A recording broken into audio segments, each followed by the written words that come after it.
I've said a few times now in quite a few videos that it's our nervous system that is keeping us from what we want, stuck in the same patterns because it thinks the way it is acting is keeping us safe. So if something happened to you when you were younger that caused the trauma or wound and you froze or like not acting, so say you were doing something like you thought you were expressing your creativity and drawing on the wall, okay, and your mom went ballistic and shouted at you, and you made that mean because you are only a child that actually creativity and drawing, like you're just not good.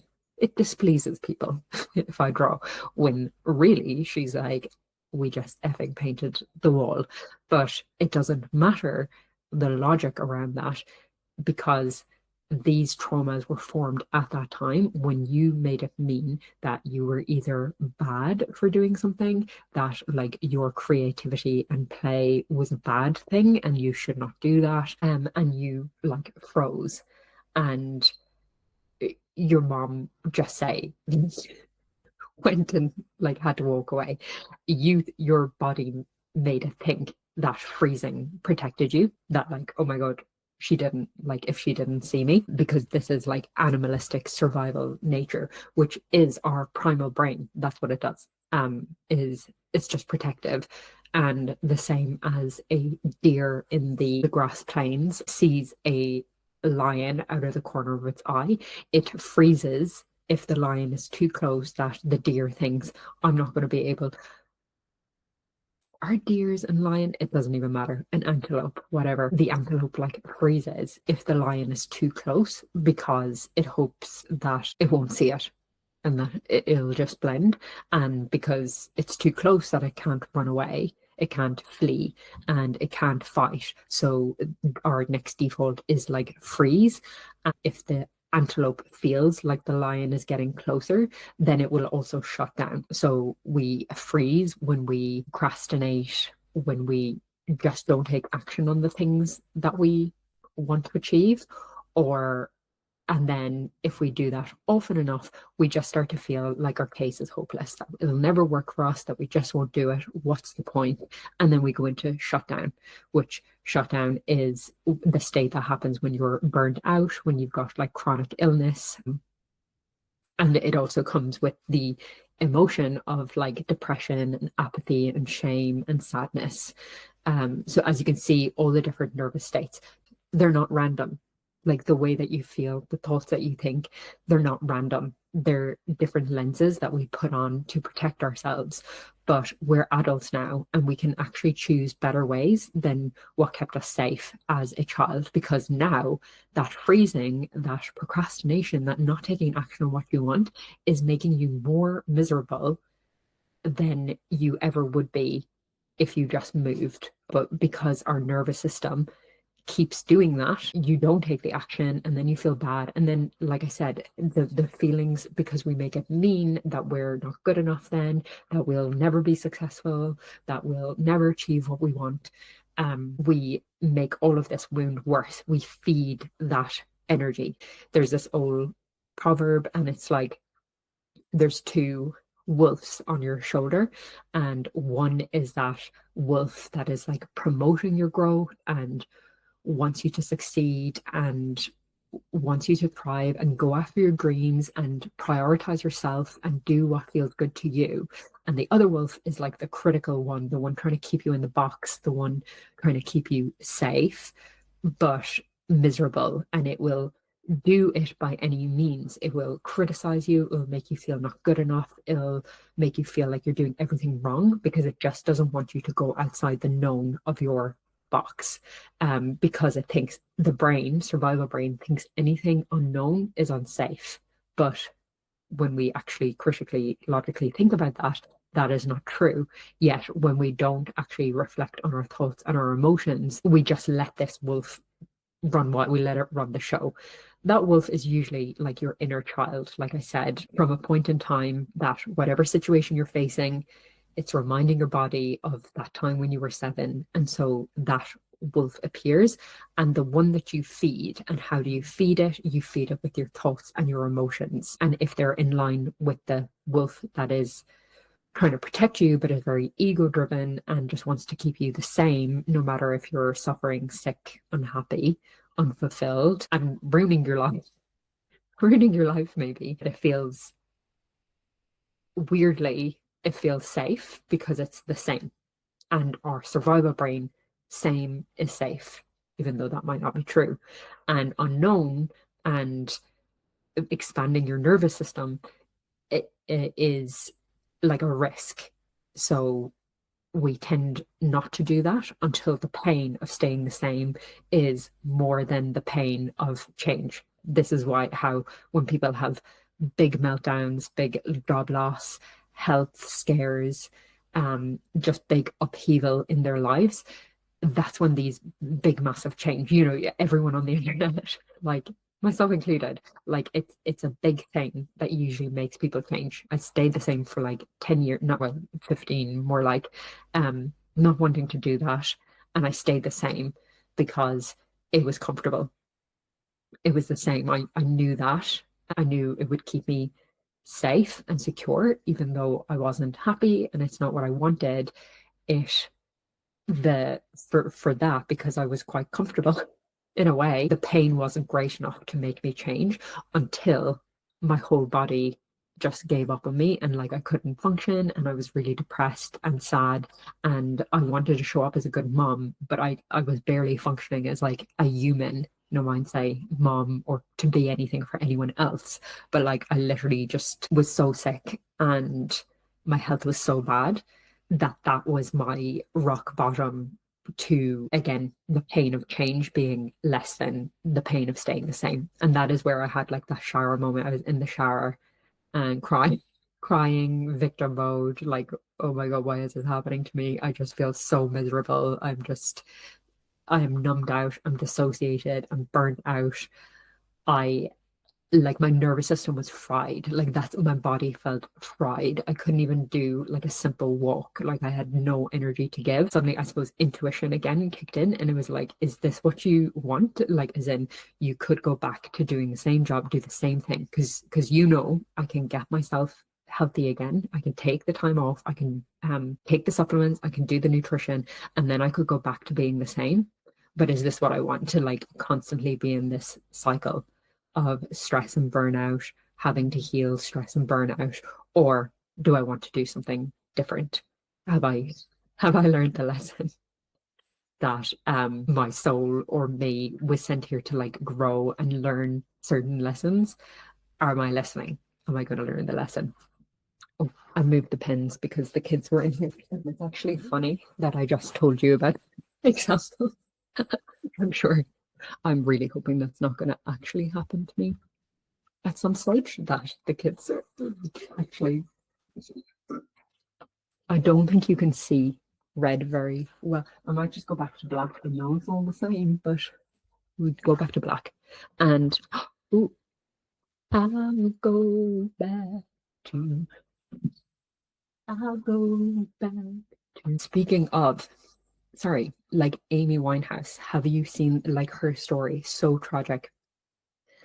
Just somebody, like I said, stuck in self-sabotage, looping patterns of like addiction and stuff. For, if you've watched the movie, is obviously like this sense of like low self-worth, and just choosing things according to like the identity of her, of what she thought she was worth, and obviously insanely talented, and yet would choose partners and coping mechanisms that just ruined her health and her life, and watch things like that. And if they could have known maybe this, or got like the help they needed, but obviously insanely talented. So anyone can say like that she was worthy, she was successful, but inside her identity was not that. And it was, in one sense, when it came to like her job and what she attracted, yet she could not get that with like her relationship with herself, or outer love relationships. She just kept choosing things that would make her feel worse. And that's like, you have to start inside. Stop trying to like fix yourself outside with obviously drinking, drugs, and bad relationships. And that is a reflection. Your outer world is a reflection of how you feel about yourself inside. Although her songs are like amazing and everything, you can sense like the emotions, the way she felt inside, which is what a lot of artists feel like. They'll if they don't have pain, if they don't have struggle, then their work like won't be as good, won't be as emotional. But like obviously that was her one channel for her emotions. But then outside of singing and her music, she was using unhelpful mechanisms, coping mechanisms. So it's about doing the inner work to be like, what do I think is missing in me that I'm trying to fill with this unhelpful coping mechanism outside of me? And then it all relates back to what I'm about to say. So if your nervous system state is like the most important, because that dictates like your frequency. And then the higher your frequency, the higher vibe you are, the more you attract good things and the things you want. And also the more in alignment you are, which the more in alignment you are, the higher vibration you are, and you can feel those more positive emotions on that map of consciousness, then you will attract things that reflect that. So if you feel love all the time, if you feel mostly, sorry, it's your dominant, because like I said, law of polarity, law of rhythm in the universe, we will feel low emotions too. But we don't have to get stuck there. We can just feel them, and then we can move up to higher vibrations. And then that attracts higher vibration experiences, higher vibration opportunities, higher vibration health, joy, satisfaction, peace, things like that. If we're predominantly up here, then we will attract more there. So you only have to be like 51% up there, because one thing that kept me stuck is, again, like I said, I would feel lower vibe emotions and then I would deem that wrong. I would make meaning of it, because that's what our brain does.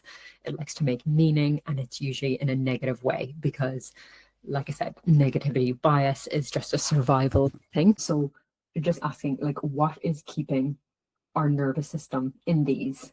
So if our nervous system is dictating all of these, and then if we don't change these, then we're just going to keep getting the same outcome, because our thoughts that we think all the time become beliefs, and lots of our beliefs and values become our identity, what we believe about ourselves. When our nervous system is in one of these, then we have a dominant emotions for each one: fight or flight or freeze, shut down, fawn. Then we have emotions associated with that. And then those emotions keep us thinking the same thoughts. And then when we can't check ourselves before we wreck ourselves, then we loop, because overthinking then reinforces the emotion and creates this loop until we can step out of the loop when we know how, which I teach you. Our predominant thoughts, beliefs, identity, emotions dictates our actions and our behaviors, which dictates the outcome or the reality that we get in the end, the result. And if we try and change our actions and our behavior without changing our thoughts, beliefs, emotions, then our outcome will either not change, or we will just not get the outcome that we want. Because the outcome that we want, if you reverse engineer it, is if you want like this ideal body, whatever your body goals are, but you have the mindset of someone who's not fit, then you're either going to not do the things, it's going to be really hard, and you're going to use lots of your energy, or secretly you're kind of sabotaging yourself in subconscious ways. Okay, so you will think you're like tracking your food, but then you won't be tracking it accurately. And this is your subconscious, because if your subconscious thinks you are a certain body weight or body type, and you're trying to force it to be another one without aligning your emotions and your thoughts, it's going to be really hard to get there. We want to ask then, if your nervous system is so important because it dictates all of this, how did we get here? Like, how did, like, I must have lived in fight or flight for years. I didn't realize that was a bad thing, because that's actually kind of praised in society, because it's quite like productive. You mobilize a lot of energy to like do stuff. You're like doing all the things. it's really good when you're getting external validation, because then it like feeds the loop and you just keep going. Like we don't want to feel our emotions. We don't want to reflect on the past. We don't want to think about why maybe we're doing certain things. We just, none of that. That's not like productive. We just have to keep producing. And then the more validation we get and praise we get, the more we do it. And if we do it wrong, if you have that perfectionist wound, you'll either go down into like a shutdown and like rot in bed and feel awful about yourself. But then you'll be like, okay, I must get back. I must do something. Inside, you'll know something is missing. You'll know something is off because you're trying to fill something inside yourself with external things. And you can only fill something inside yourself by filling something inside, by actually filling something inside yourself, not externally. Trying to do anything external is only band-aiding the problem. Again, it's a protection or projection. Like I said about that wound, the wound is like open, and if we don't actually look at the wound and tend to the wound and do things to heal that wound, and we keep just putting band-aids over it, or we keep ignoring it and using coping mechanisms, food, drugs, alcohol, TV, fairy smut, like a guitar, get lost in a guitar for like 3 months and don't have to think about your emotions or your problems. What else? Relationships, like constantly just looking for other people to fill the void inside of you. Why don't you love me?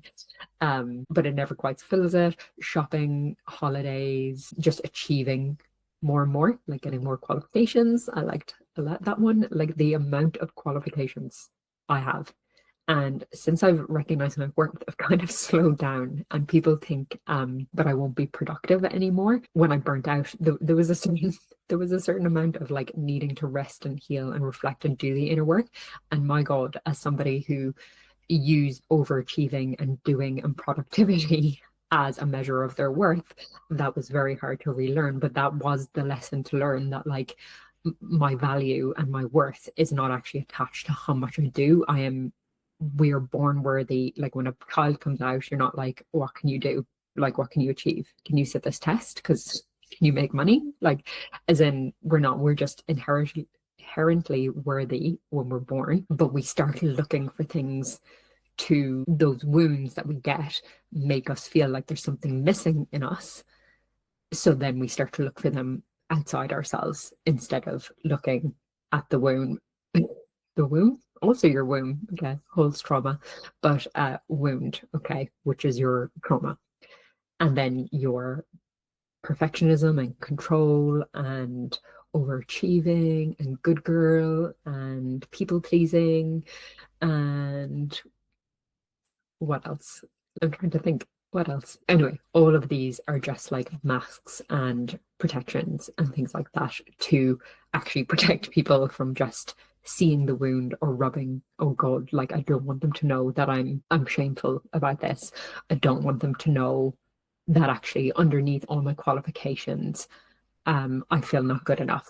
Okay, so everything is just like masks and stuff to protect this wounded inner child that still lives within you, because it's all energy.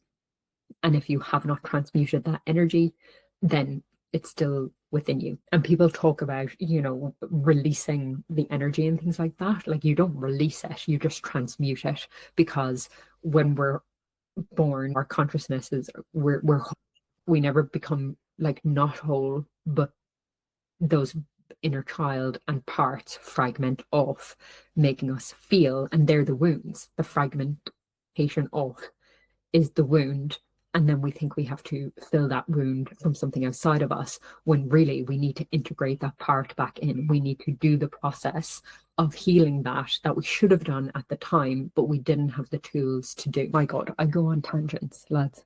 Okay, you've got, let's bring this closer.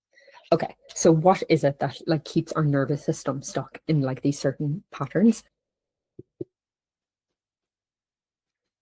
Conditioning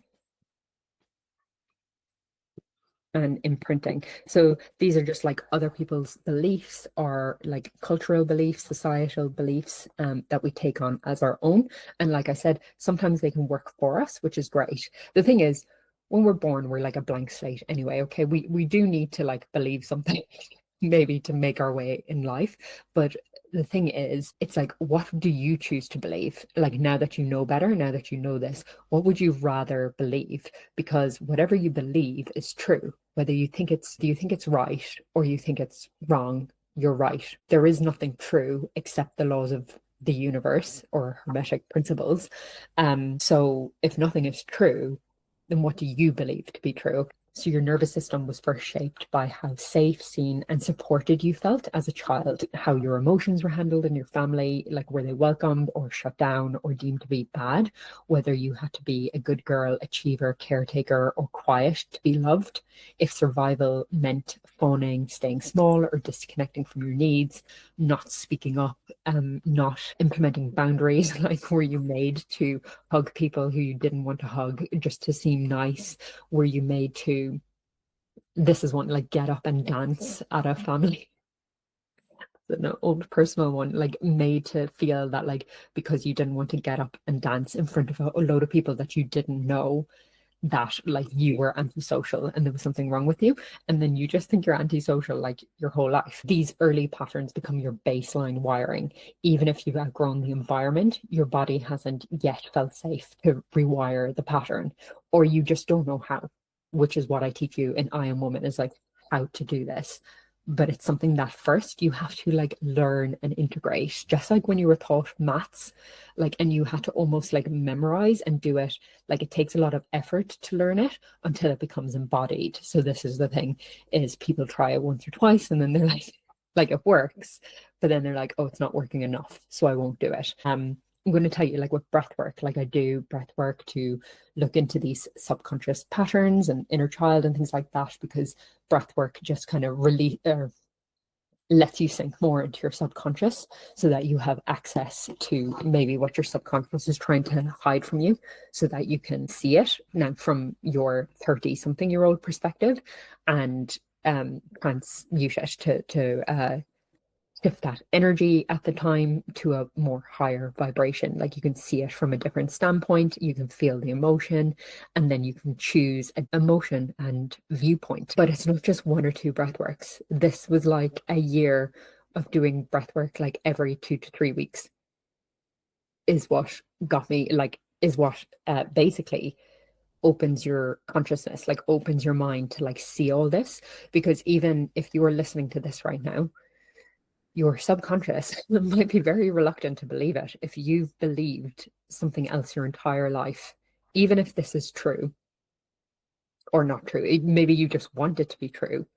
But if you haven't thought like this your whole life, your subconscious is going to find it hard to accept it. And even though you might logically actually understand what I'm saying, and you're like, oh my God, yes, this is for me, this will help me, you have to start getting into that grounded, calm, meditative state to access your subconscious more and more in order to be able to shift your beliefs and identity and your thoughts. And like I said, get access. You felt like you weren't able to feel those emotions because it wasn't safe. So your body has stuffed them down. It has suppressed those. And it is coming out in your health issues. But the thing is, you have to feel safe enough to feel them. These emotions just aren't going to come up because you decide you want them to come up. Your body actually needs to feel safe enough to do it. And that is the containers that I create for the women, is a safe community doing it, the same thing, wanting to heal and grow and expand and kind of live their best lives, but just not knowing how to healthily process their emotions, not knowing how to properly change their beliefs, like, and feel safe enough to do that. And I've been in containers with like-minded women and achieved things that I would never have been able to achieve or believe or reframe about myself and my identity being in the same environment. Okay, it's like Gabor Mate says about the toxic culture. Not that not that my culture is toxic, it's just for what I'm meant to do and who I think I'm meant to be and what I want to create in my life. The people in my like immediate vicinity don't know what the F I'm talking about.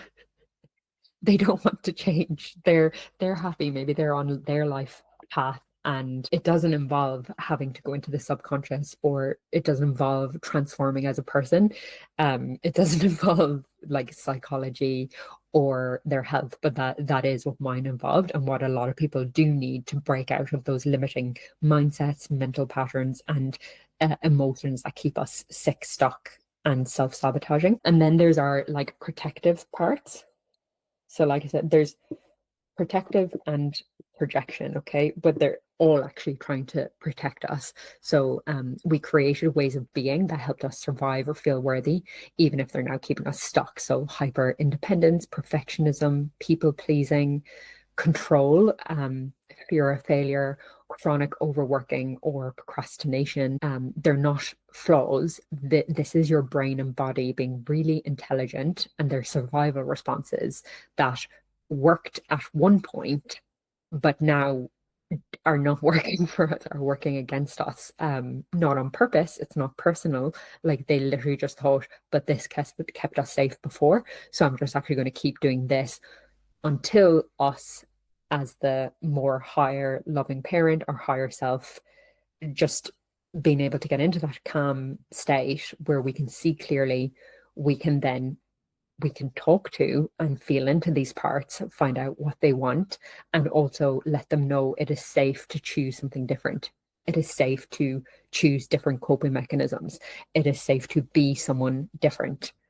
And that's the way we're going. And I know they're scared, and I know they want to protect us, but this isn't working now, and we must try a new way. So number 3 is unprocessed emotions. Okay, these are all things that are living in your subconscious and setting your nervous system off and getting you stuck in the different states, okay? And then like I said, then it's like this whole cycle, and then reinforcing this. So not only to change do you have to look at these, which I do in the I Am Woman. Like we look at nutrition and lifestyle. We look at like energetics, feminine energetics, in which the energy in which you're taking the action. I teach you to process your emotions and how to transmute them. We look at your beliefs and identity and your thoughts, and start flipping those limiting beliefs to more empowering beliefs, and how to get your body on board with that. And also we work on, just making the body feel safe enough to come out of these and into the more calm, grounded state where you can think a bit clearer and see more possibilities instead of limitations, and feel like you can cope with most things in life. That's how it feels when you're in that state. Is like you can be happy and at peace. And it's not that stress doesn't come up, because it does, because life, but it's feeling like, actually, like, I think I could handle anything. Like I have enough tools and resources, and I believe in myself enough that I think I can like handle almost anything now. That's what it's like. Unprocessed emotions, and I have a whole video on that if you want to go watch that one. It is like the missing piece to healing your chronic burnout and hormonal issues. So a little quick ditty. Like when you weren't allowed, or you didn't feel safe to feel and process your emotions, your body stored them.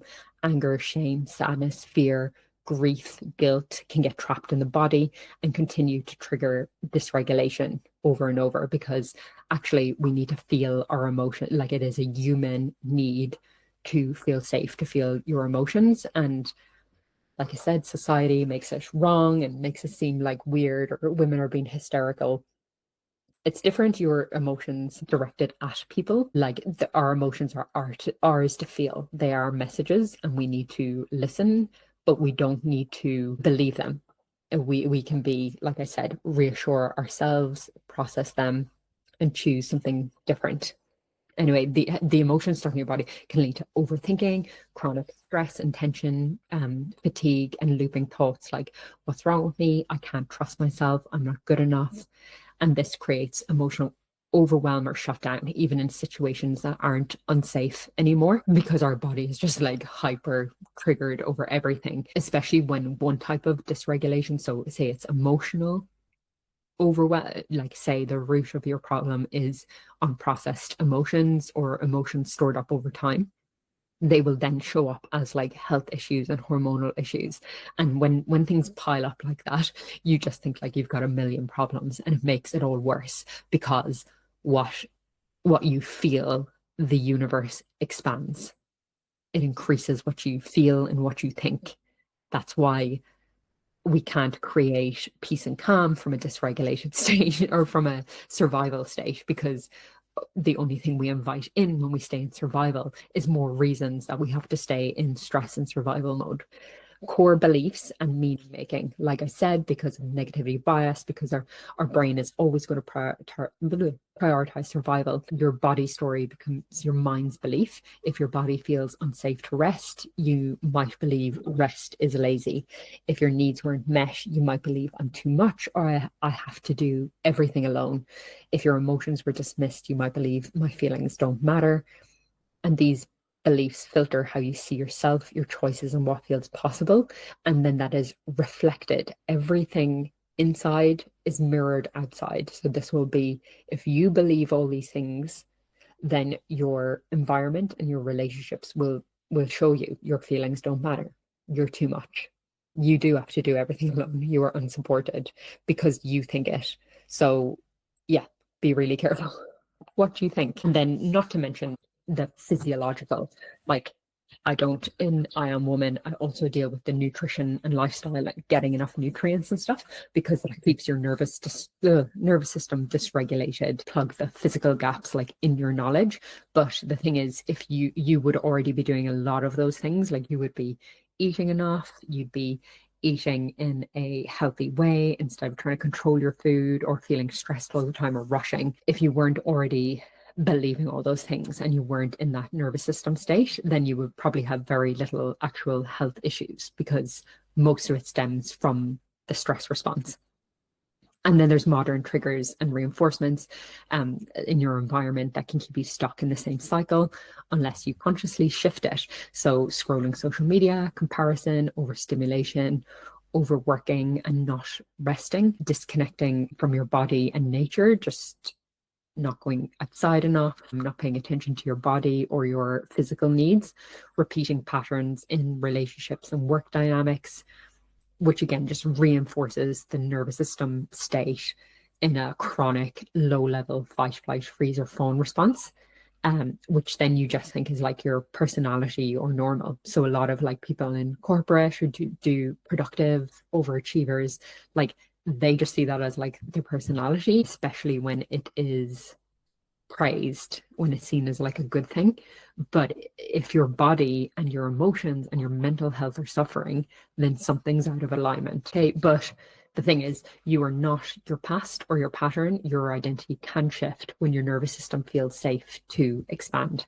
This is where my work comes in helping you regulate your body through nutrition, lifestyle, and just basic like learning about your nervous system and how to regulate it to feel safe to rest, receive, and express yourself and put in boundaries, reconnect with like your authentic self and your self-worth and your values, and start to live in alignment with those, and rewrite beliefs based on embodiment, not survival, like what you actually want and not what you think you should or have to do. And then all this requires a bit more getting into the subconscious mind and the body. So I do this using breath work and somatic or body work, like meditations, hypnosis, things like that, because it's much easier to change in the subconscious, in when you're relaxed, and your subconscious is more susceptible to suggestions and change.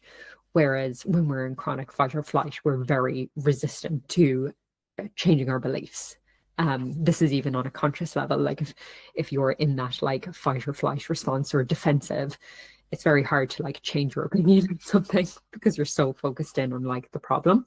Whereas when you're the more relaxed you are, again, the more open you are to other suggestions or other ways of thinking. So I hope that was helpful. Please let me know if there was anything in this you'd like to hear more on, or anything you didn't understand, or again, anywhere you want me to deep dive a bit more, just let me know. And I hope this was helpful.